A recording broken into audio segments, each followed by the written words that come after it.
Some things which are pretty harmless are tarot cards and psychic readings. As long as you practice these things privately, I've got no problem with them whatsoever. The second you start charging people for all this nonsense, then I've got an issue. And ultimately, they can change people's lives and not for the better. And today's video perfectly shows what these beliefs can do to you.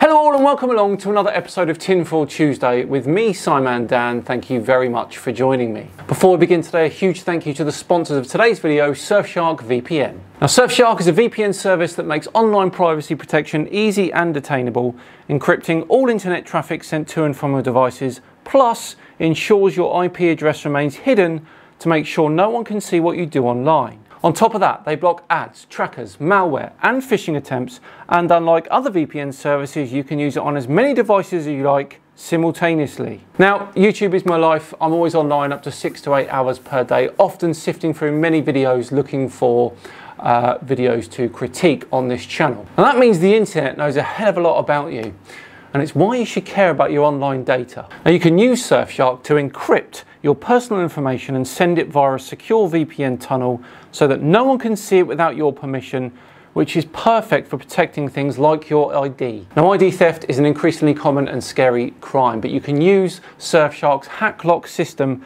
to get alerts anytime your email address or password is compromised. Now, HackLock scans various databases of leaked information and it notifies its users if their data is found so that they can take action. Click on the link in the description or go to surfshark.deal/SimonDan and use the code SimonDan to get a whopping 83% off plus 3 months extra free. Right, back to today's video, which is on a lady called Karen. And she's got lots of questions apparently on what we've been taught. You know it's never going to end well when they start with that. Take it away, Karen. Good morning on this incredibly beautiful day. I've had to make this video because there's something that when I woke up this morning, I heard just a 2-minute phrase that all about astrology, numerology. Who created it? Don't tell porkies. You woke up this morning because of that racket outside your house. And what are numbers? Frequencies? What are the planets? Are they real? Yes, you can see them and we've landed craft on some of them. Is the moon real? Yes, you can see it and we've landed people on it. I know the sun is changed up. And I can feel that. But what I'm noticing is that there's a portal with the sun, but the sun that's shining on us now, is that the real sun? Because I know there's 2 suns. Okay, is there? And what's the portal thing all about? This might be a long one, folks. You might want to strap in. There's something different about the sun, but I know the moon. I've been watching the moon, and the moon is doing the most bizarre things, but what I've noticed also is that we've been made not to be able to see the moon. I guarantee you that when she says bizarre things, she actually means normal things. Whoa, look at a cicada just went past me. And the moon itself, you know, if we were an orb, the moon is meant to be going right around. But what I'm noticing, the moon is going from here and going across. It's not going around the globe, so-called, but is, again, is that real? Oh, I wondered how long it would take. 2 minutes and 1 second. But the moon is doing that from your perspective for a couple of reasons. Now, we are rotating, of course, so the movement of the moon that we see over the course of a night is because of our rotation. Now, of course, the moon itself is also moving in its orbit around us, but that movement is a lot slower than our rotation, so it's more difficult to pick it out. Now, from last night, I had it at 12, and then it's gone over to like 8. But it just keeps flipping, and now it's out. It was out this morning still. Now, if it's meant to be going around, and then the sun comes up and the moon goes down, well, why are we having two? There's always an explanation when you go and look, but it doesn't feel right. Okay, so because the explanation doesn't feel right to you, then you claim that the moon isn't real. Right, gotcha. Now, of course, the moon can be out in the daytime and the nighttime. You can see the moon rise very, very late at night, and of course see it again later that day when it's still moving across the sky. And just the way it gets placed. And then it went missing for 2 weeks. I could not find the moon. There was a whole pile of us. We couldn't find the moon. Ah, that pesky moon. Now, I would say that's a point in its orbit when the moon isn't very visible, when it's between us and the sun, usually around the time of a new moon. Also, it was probably cloudy. Okay, so if they're manoeuvring the moon, how do we know that the planets, all the planets are real? Sorry, who is they? And how do they manoeuvre the moon? And more to the point, why would they manoeuvre the moon?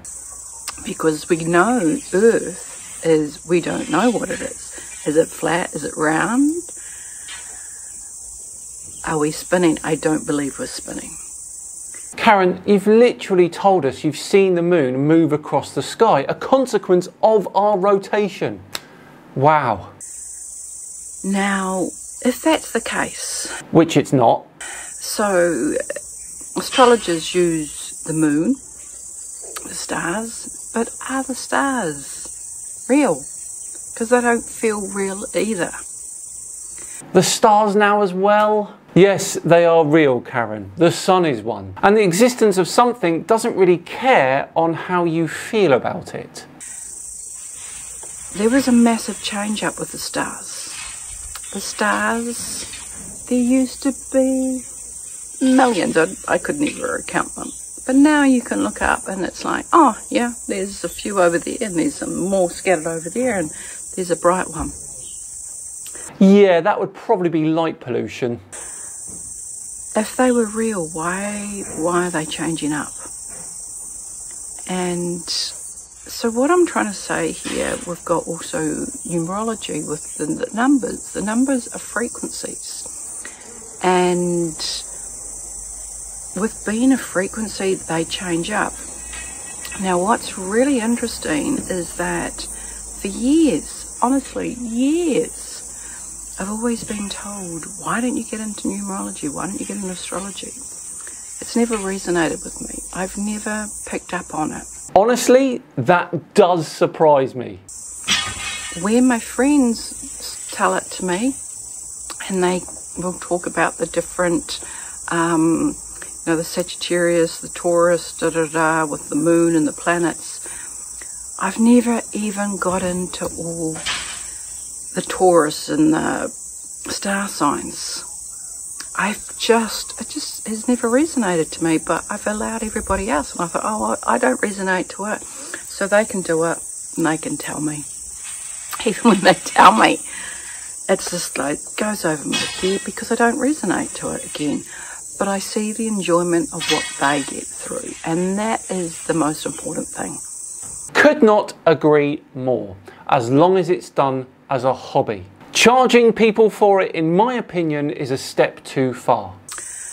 But with us learning about ourselves right now, isn't it about feeling into things? So like with the tarot cards, you know, at the end of the day, I have never or actually from the beginning, yes, you would learn your tarot card, but you would learn from a script, from a book, on what that card represented. As you know, I've merged away from that. I went to more angelic. Ah, so making it up as you go along. Got it. And I never will open the person's book that wrote about their cards. I feel into the energy of the card to what the vision I get. All it is, it's just a trigger for me to take off to where I'm picking. So I'm not controlled on what I'm going to say when I do a reading. I feel into it. Numerology, astrology, that is something, again, it's more like the tarot cards. You learn it. You learn the specific positions of the planets and the stars and the numbers. But again, unless you feel into it, who created it in the first place? Someone looking to make a quick buck or two, I imagine. And that is that, everyone. We're all done and dusted for another Tinfoil Tuesday. Let me know what you all think about Karen's video in the comments below. Is it totally harmless, or can it lead to dangerous things? Thanks so much for watching today. It truly is appreciated. Now, if you enjoyed it, please do consider subscribing to the channel. That would be muchly appreciated. Muchly appreciated. Yeah, that doesn't work. And of course, if you really enjoyed it, please do hit that thumbs up too. Just enough time to once again thank Surfshark for sponsoring today. Remember, visit surfshark.deals/SimonDan and use that code SimonDan to get that huge 83% off and the 3 months extra free. I've been SimonDan. Have yourselves a cracking week, and I'll see you all Friday for the return of CC. He's done it again. You won't be able to wait for this one. See you then. Bye-bye.